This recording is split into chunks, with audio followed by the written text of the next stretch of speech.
All right, we will get started. Welcome, Bates alumni and friends, and happy spring. Uh, for those of you attending for the first time, my name is Michelle Morin, and I am a member of the Bates College Alumni Engagement Team. I am thrilled to have you with us today, attending our fourth and final program of this academic year's Alumni Professional Development Series titled Time Management for New Professionals and New Managers. The Office of Alumni Engagement is pleased to be working with the team at Lighthouse Life Design, led by Bates alum Ann Shields, class of 1980, and parent of Keenan from the class of 2018. It is worth noting that Ann is celebrating her 45th reunion this June. Many congratulations to her. A few housekeeping items of note. This program is being recorded. Out of respect for our presenter, everyone will be muted during the presentation. If you have questions throughout the program, please enter your question into the chat function. Throughout the presentation, our speaker will check in with me to answer questions that have been submitted. We will have the recording available on the Alumni Professional Development website later this week. With all that behind us, it is now my pleasure to formally introduce today's featured speaker. Ann Drummie is the author of Wallet on the Rental Car Roof, a guide for young professionals growing their leadership skills. She launched her coaching business in 2019, named Winletha in honor of her two grandmothers. I'll drop her website into the chat very soon. Ann's favorite part of being a leadership coach is guiding a client to the aha moment. She has certifications from Integral Coaching Canada, Motivation Factor, and Designing Your Life. She also has a liberal arts degree from Smith College and architecture and civil engineering degrees from McGill University. After 20 years in the corporate world in the United States, she lived as a global digital nomad for 7 months. Then in March 2020, she resettled in Ottawa in Ontario, Canada, which is where she's joining us today. Without further ado, it is my pleasure to welcome Ann Drummie. Take it away, Ann. Yay! All right, thanks for that lovely introduction, Michelle. I am really happy to be here today to dig into the topic of time management. I want to particularly welcome the new professionals and new managers who are participating. I have organized what I want to share into 3 sections. I want to show you the script to define done. I want to show you a question burst. And I want to review the 4 steps of decision making so you can become a little more aware of which step is strongest and weakest for you. First, we are going to lead into this with a quick poll. And this is to reflect on what do you often say about time? There's the poll. All right. Feel free to select as many answers that are calling to you. Perhaps you hear yourself think, I'll catch up on the weekend, or I'll do it when I can be more focused, or I'll get to it when I get caught up. I just need to be more organized. I wish I had more willpower. Gosh, that was a waste of my time. Or, oh, I just wish everything would go to plan. You probably have other things that come to mind, and feel free to throw those in the chat too. All right, let's see what we've got. I'll get to it when I get caught up was in the lead for a while, but we are very, very even here. Yeah.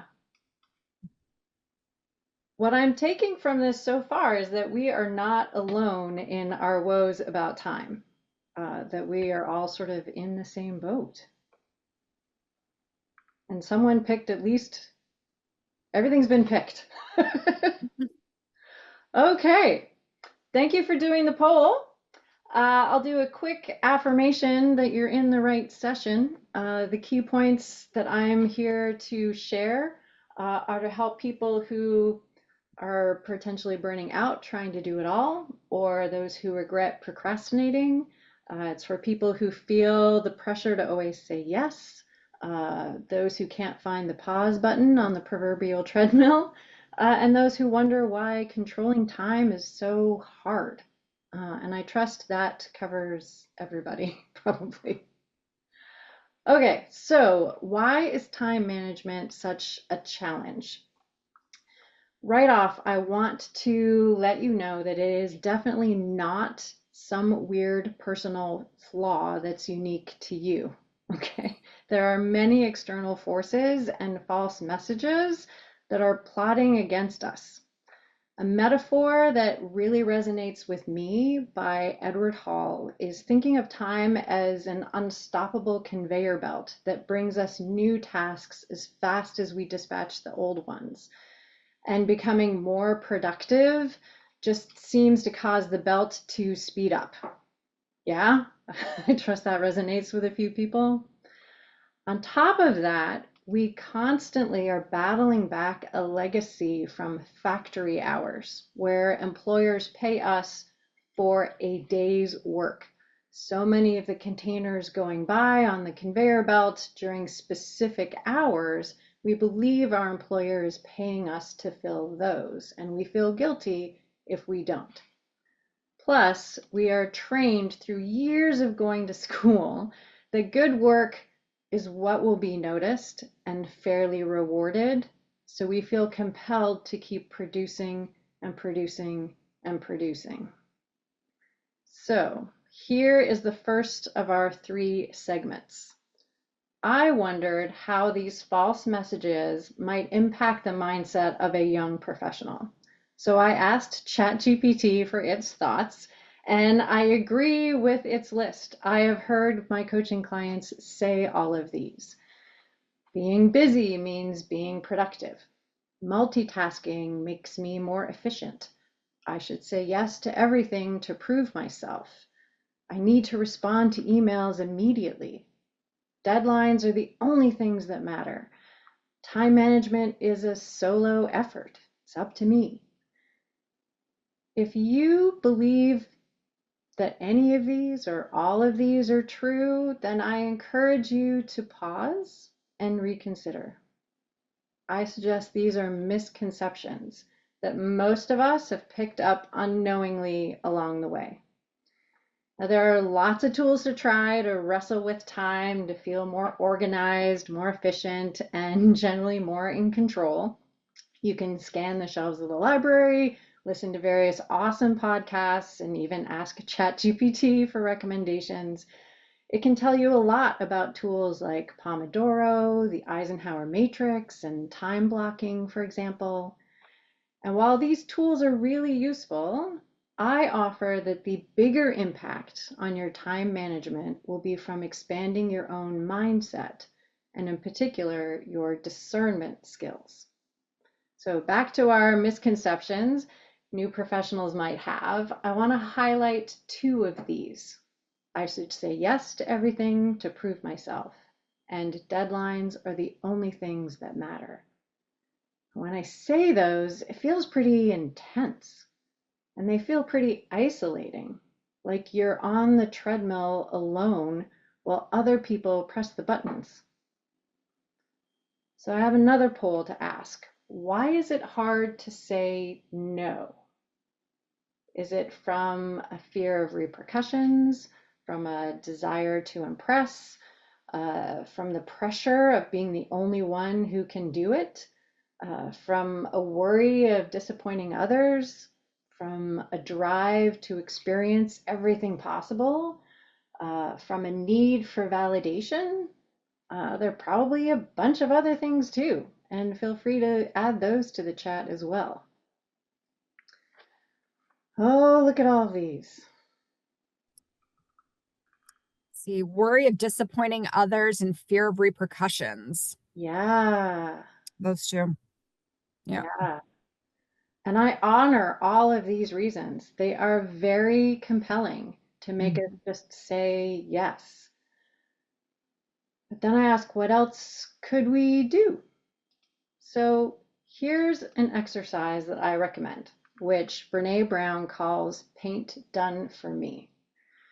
When you are asked to do something, or even when you put it on your own to-do list, pause and ask 3 follow-up questions. What does done look like? What is a first check-in point?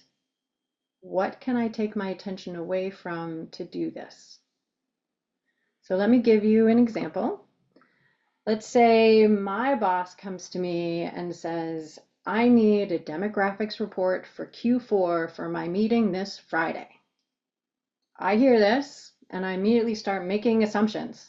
Report has me thinking this needs an executive summary with lots of backup data. There's probably a template I need to follow. A big business decision could be made based on this report, so I have to be thorough and accurate. But then I think a little harder, perhaps it's one paragraph or a single data table. It actually could be anything. So I ask, what does done look like? So let's imagine my boss replies, well, I need to be able to say how our participation has changed in our usual categories. So I just need the data. I don't need a formal memo. All right, now I'm thinking, cool, this is less daunting, but still not crystal clear. It's still possible that I'll go down a rabbit hole or off track. So I ask question 2. What is a first check-in point? The reply is, see if at a first pass, any of the trends have gone up or down a lot. If everything is stable, then we might just stop there. Interesting. There's an off-ramp that could make this a short effort. Even so, I wasn't just sitting and waiting for something to do. I have existing high-profile deliverables to finish. I have priority KPIs to hit. I have mandatory training to do. Does my boss have all of this in mind by asking me to do this? Is it saying that it supersedes everything else? I don't want to hear later that there are problems from my having postponed doing other things. So I ask question 3. When can I take my attention, what can I take my attention away from to do this? Perhaps the reply is, you can skip doing the weekly update of website traffic this week. Aha, that seems like a fairly even swap. So I feel ready to say not just an obligatory yes, but yes, I will get the data and check in when I first see macro patterns and will make do without a weekly update this week. So through all of that, I narrowed down all of the ways that my brain was imagining what this report might be down to something manageable. I've checked my assumptions and I collaborated on defining what done would look like to both of us. Now I'll share there's magic in that third question. Sometimes the reply will be, oh, right, I forgot that the big client deadline is also Friday. I'll ask someone else to do this, or I'll postpone my meeting so you can get to it next week instead. It's essentially a negotiation that you're entering into. Through this example, I was showing that I was looking for greater context, that I wanted to see the bigger picture. It showed that I was stretching my discernment muscle. Now, it may feel clunky and awkward at first, but with repetition, I encourage you, it will become a positive part of communication. All right, so let's take a pause. Are there reactions to anything I've said so far about defining done or thoughts about how to say yes or no? We'll check the chat.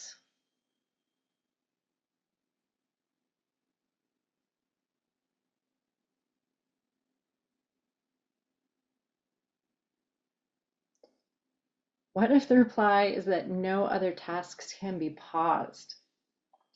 Okay.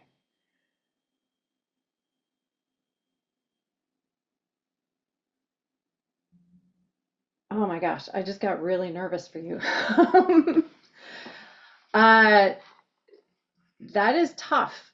That does suggest that whoever's asking you believes that you have the capacity, that there is still time within your capacity to do something else.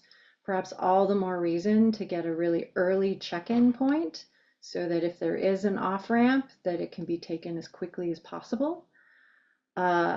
You could, depending on your relationship, remind them that every yes to something means no to something else, and that there is a possibility of quality going down in something else because you're focusing on this new thing. So maybe it's not that something else can be paused, but maybe something else could be shrunken down or simplified. It could be that you ask for access to additional resources so that you can collaborate on more things to get through to the other side. If this is a constant reply of no, nothing can be paused, then maybe there's a bigger question of the environment that you're working in. But that's a tough one, but I'm glad you asked. And we had one more that was sent to me directly. Great. Can you talk a bit about how this would work for freelancers? So when you're on your so when you're your own boss, setting your tasks and defining done for yourself, how to define done realistically? Oh, you had me until the word realistically. Well, I'll repeat the message because it's worth repeating that whenever you say yes to something, you're saying no to something else. Um, so what's coming to mind is the example now that I am a solopreneur, and I do a lot of writing that I know of myself that I will write and write and edit and edit and edit, but then I have to remind myself it's not serving anybody or being of help or having an impact if I don't get it out there. So what is holding, like, what is my sense of perfect versus good enough for the greater goal of being of service to others or providing service to others or having an impact beyond what's happening at my own desk. So, as your own boss, uh, remembering the why are you working on something, and is there a good enough version that would be another way of framing this is done when it's good enough that it can either land another client or start a conversation, uh, get some introductions, whatever it is that you're trying this work effort to do, so that it keeps moving forward. And I guess what I'm saying is have that filter of am I trying to be perfect when B plus is just fine to keep moving forwards. The other example I had was for yourself is the putting on your to-do list, do laundry. And so the first question is, well, what is done? Is it all of the laundry, including the towels, or is it just enough to have some clean clothes for work for the next couple days? And then the check-in point is, well, maybe after one load, I can see if that's good enough, and maybe I don't have to do ironing as well. And then the third, what would I turn my attention away from? Is it that I really wanted to read the book instead of doing the laundry? And that could be the A, B. It's like, it's actually more important to me to have the clean clothes for work tomorrow, so I will defer reading the book. Or it could be, I'm working from home tomorrow and I only have like 50 pages left, so I am going to say yes to the book and no to the laundry, rather than trying to be in that dual mode of I'm going to try and do both at the same time. All right. Well, I encourage you to have the defining done script in your back pocket and continue to give it a try. And if it does feel clunky, much like everything else that you try for the first time, like riding a bicycle, it will get smoother and smoother. And it will start to show the people around you that discernment is important to you and is a skill that you're developing. I was told half-assed job is good enough. Yes, rather than being late. Yep, there's value in sharing even partial ideas rather than trying to come up with the best solution only after the whole situation has passed. All right. Let's go to our second segment. I was wondering what misconceptions about time management new managers might have. So again, I went to ChatGPT, and these ring true for my clients as well.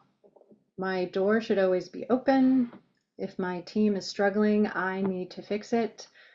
Urgent tasks should always come first. Time management is just personal productivity. More hours equals more impact. Meetings let me stay in control. And there are probably others. Again, if you believe that any of these or all of these are true, then I encourage you to pause and reconsider. These are misconceptions that most of us have picked up unknowingly along the way, sometimes from our bosses, which is unfortunate. There are lots of how-tos you can try to wrestle with time management, to again feel more focused, more efficient, more in control. You can refer to great books and great podcasts and even ChatGPT for guidance on things like how to delegate responsibilities, how to run an effective team meeting, how to incorporate quality control procedures, and so many more. But I offer that the biggest impact on your time management will be from expanding your own mindset again, and in particular, honing your instinct. So if we go back to the list of misconceptions that new managers might have, and I highlight, if my team is struggling, I need to fix it, and urgent tasks should always come first. Again, these feel pretty intense and burdensome and exhausting. Like you're always on alert as the lead firefighter who's always pushing ahead. So how can we step away from always being reactive and playing the role of the hero? Can we source some calm during the chaos to tap into our own wisdom and broaden our perspective of the situation? So an exercise I recommend is called a question burst. And it was developed by Hal Gregerson. We're going to do one right now. So you need something to write on and something to write with. So figure that out. As you get set up, I want you to consider something that you are resisting or anxious about. Maybe it's having competing deadlines, having a meeting with someone of influence that's coming up. Maybe it's choosing to do an MBA or not. When I start a 2-minute timer, you will write down any and all questions that pop into your head, but only questions. Okay, do not answer any of them. Do not censor yourself. Just write down the questions as they come to you and as you think about your topic. Okay, so get something to write on. I'm going to start a 2-minute timer. Think about something that you're anxious about. Again, maybe it's a competing deadline or a choice to invest in something big, but only write down questions. Okay, so here comes our 120 seconds starting now.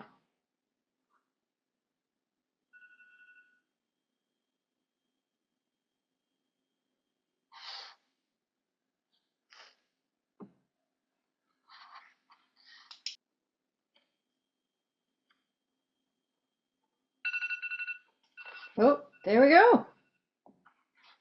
Whew. All right.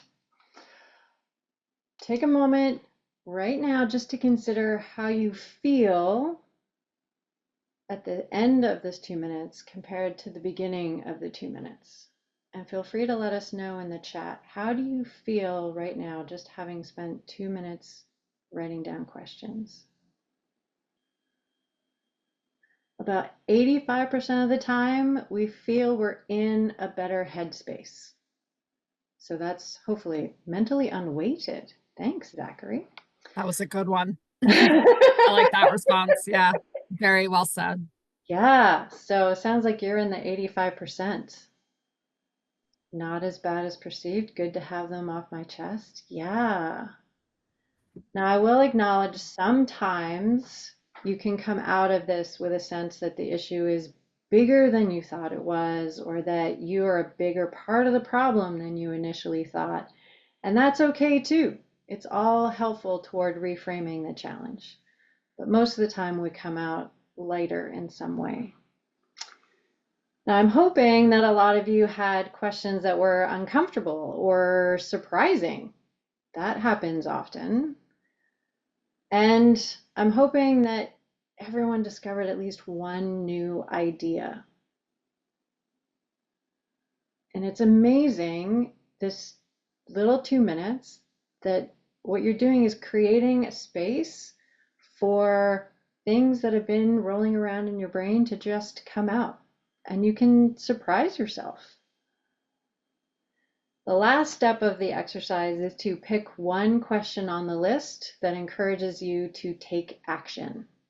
So look through your list, and maybe it's something that surprised you that you want to explore further. Maybe it's something that you went, oh yeah, of course. So circle that and see where it takes you. Now I do have an example.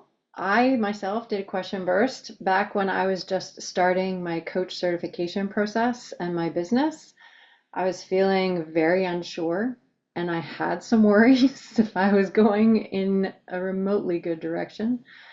I found that after writing a bunch of seemingly random questions down, I felt empowered.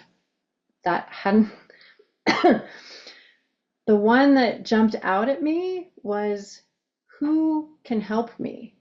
Now, I hadn't been thinking about who can help me. I feel like I had done that before, but that it bubbled up again. It was like, hey, Anne, think again about who else is out there who could help you.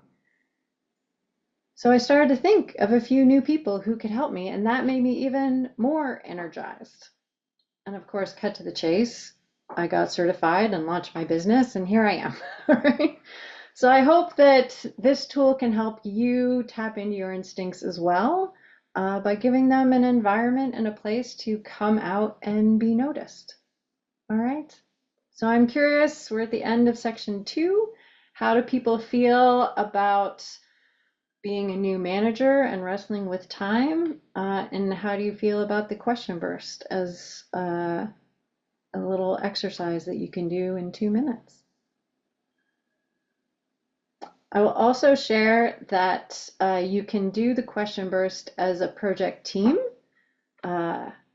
You would probably spend more than 2 minutes. I think the recommendation is 5, and then together you see what all the questions are as you're trying to wrestle with a big challenge or a big goal, that it sparks some momentum and collaboration together to move forward with more energy, and with that lightness, that you realize, okay, we're all going to a shared goal, and we're not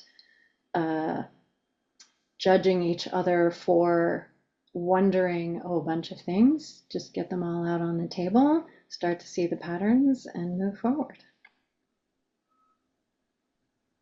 Awesome. Oh, I like the chat. Everyone is giving some thumbs up to the question burst. Okay, let's move on to our third segment. The third thing I want to share with you is about decision making. Now, the first step of decision making is to gather lots of ideas and options. For a healthy decision, you need more than one option. So you need to tap into exploration mode and curiosity and creativity. Then you narrow down your choices. You trust your instincts, like we just said, to bring the choices to a manageable number. Now, if you were standing in front of a huge display of jams, would you find it easier to pick one from a selection of 30 jams? Because my gosh, that's all the jams they can make in the world. Clearly, your favorite is going to be among the 30. Or is it going to be easier to select from an array of 5 jams? And research suggests it's going to be easier if there are only 5 jams in front of you. If there are 30, research says you are more likely to walk away than to actually pick a jar of jam. And I also want to suggest, have you ever had the feeling that when you've discarded a choice, it's popped back up again? So if I asked you if you wanted pizza or pasta for lunch, and you say quite honestly that either is fine, then when I say, all right, let's have pasta, you suddenly realize that you want pizza. Okay. That's your instinct. You can trust your instinct that when you're at the narrow down phase, you will not lose a unicorn. All right. Then you take committed action. The key is to leverage both your IQ, rational input, and your EQ, your gut input. Your gut, whatever you want to call it, does not have a connection to the part of the brain that has speech. So it's inarticulate. But being inarticulate doesn't mean unsophisticated. So we can get a lot of strong messages if we listen to them from our own body. So maybe you remember a time when you just knew what to do, but you couldn't explain why. Like that's how I felt about my apartment. When I walked into one, I just knew this is my home. I don't have to analyze the spreadsheet anymore. The last step is to move on. Move into your choice and let yourself be surprised and curious to find what opens up next for you. You need to accept that you will never know if you did the right thing. So just move on. Yeah. Interestingly, these 4 steps of decision making also relate to common time management challenges. So if you struggle with gather and create, it shows up as procrastination. You don't know where to start. You're not feeling creative. If you struggle with narrowing down, it shows up as always saying yes. Let other people dictate the criteria and the priorities. If you struggle with choosing, it shows up as analysis paralysis. You keep holding out for perfect versus good enough. And if you struggle with moving on, it shows up as fear of missing out. Your desire to keep all of your options open actually anchors you in place instead of moving you forward and having new options appear. Okay. Here's our next poll. Of the 4 steps of the decision-making process, gather, narrow, choose, and move on, which step is the easiest for you? And then the next question is going to be, which step is the hardest for you?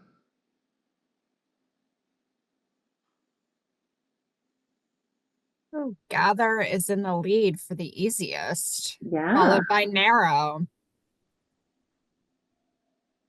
I'm going to move on to the next Okay. follow-up to that. Share those results briefly. And here we go for the next. Whoops. Sorry about that. Technical difficulties. That's okay. It's not launching. Stop Okay. sharing. There we go. There we go. Now I Oh, got it. there we go. Which step is the hardest? Choose, Mm-hmm. followed by narrow. Yeah. Great. That's So it. what's fascinating to me is narrow was someone's easiest and someone's hardest. Hmm. So it's very normal that we would assume that our experience with decision making is shared with everyone and that our hardest step is everyone's hardest step. Like it's the hardest step of decision making. But even today, we've shown, oh, wait a minute. What might be hard for me could be easy for someone else, and they could help me, and I could similarly help someone else when my easiest is their hardest. So I actually want to ask that question. How can we help each other through the decision-making process? Are there thoughts that you have for the people where narrow is easiest? Can we help our colleague who says narrow is the hardest? Bring a colleague into the process? Sure. Keep thinking about that. I'll share that in one of my coaching groups, there was an offer for someone who struggled with the gathering part. They just wanted to rush through to the narrowing down. Essentially, they were pretty sure that their first three ideas were the top three ideas. So the suggestion to that person was to set a specific date to end the gather and create phase. So by saying, I'm not going to narrow down for 2 weeks, that allowed some sort of relaxed time and some opening time for other options to appear along the way and kind of build up that creative skill. There's another offer to someone who struggled with narrowing down, that they could use pen and paper because the act of truly striking things off a list can elicit a physical response and cue. There was an offer to someone who struggled with choosing, that the suggestion was to role play a conversation with a friend as though the choice had been made, and then to notice how that felt. And another offer was for someone who struggled with moving on to visualize 5 years in the future and what would that version of themselves have as advice to the present day person. All right, we've got some stuff in the chat.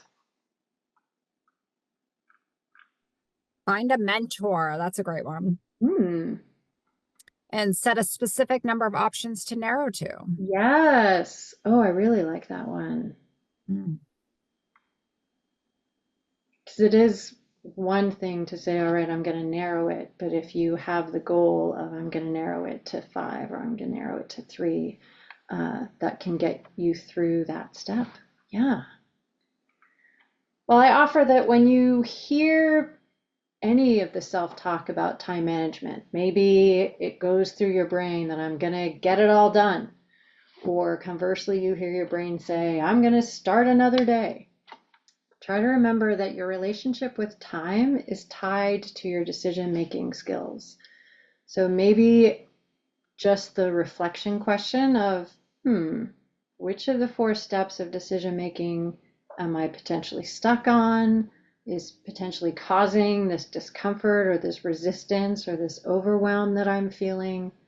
Just that awareness of where you are in the decision-making steps could bring some new momentum. Okay. Time for some more questions or comments on the relationship between time management and decision making, or even just the steps of decision making. Well, keep thinking of those. Hopefully we'll have time as we wrap up. Speaking of wrap up, we have another poll. I'm curious how everyone feels now about time. And I'm wondering if anything has shifted in you on this topic since we started at the top of the hour. Are you feeling about the same? More prepared to face decisions? More prepared to reframe expectations? More inspired to roll with life?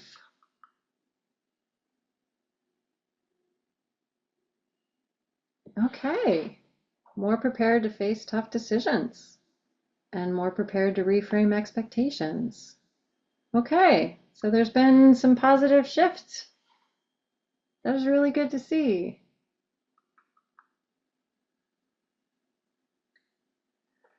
Let's all get to the chat box. I am curious, of everything that's happened in our time together, what has resonated most with you? So perhaps it was something that I said, something that came to mind, or that you jotted down. Maybe it was something you experienced. If you think through the rest of this afternoon, you're going to cross paths with somebody and they'll say, how's it going? And you'll say, oh my gosh, I was at this webinar and blank happened. What is it that you would share with someone later today? So if we could see some of that in the chat, or you can come off mute. Ooh, saying yes to something is saying no to something else. Mm-hmm. That the four decision-making stages and the challenges that each of them might represent. Cool. We talked about some misconceptions, defining done, the question burst. Yeah, pushing back on urgent. Oh, share the question burst. Yeah. If you look up Hal Gregerson, you'll see some more videos about that too, and the whole question burst theories. The fact that projects you never share with people aren't really done. Yeah.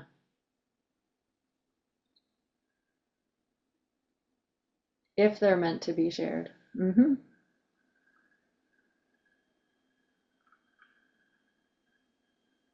Okay.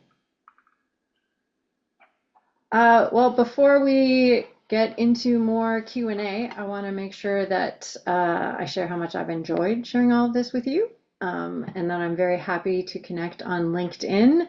That's where we can stay in touch. You'll see some of my weekly videos over there.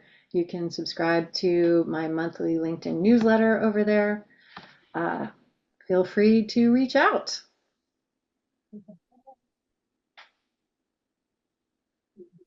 Great. Any additional questions from anyone before I close the program?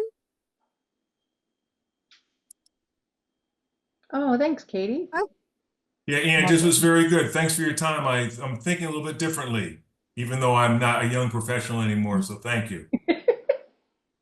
It is rather common to all of us, this pressure on time.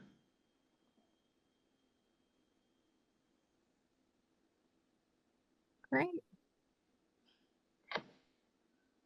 Give it another moment, see if anyone else comes through, and I'll wrap it up.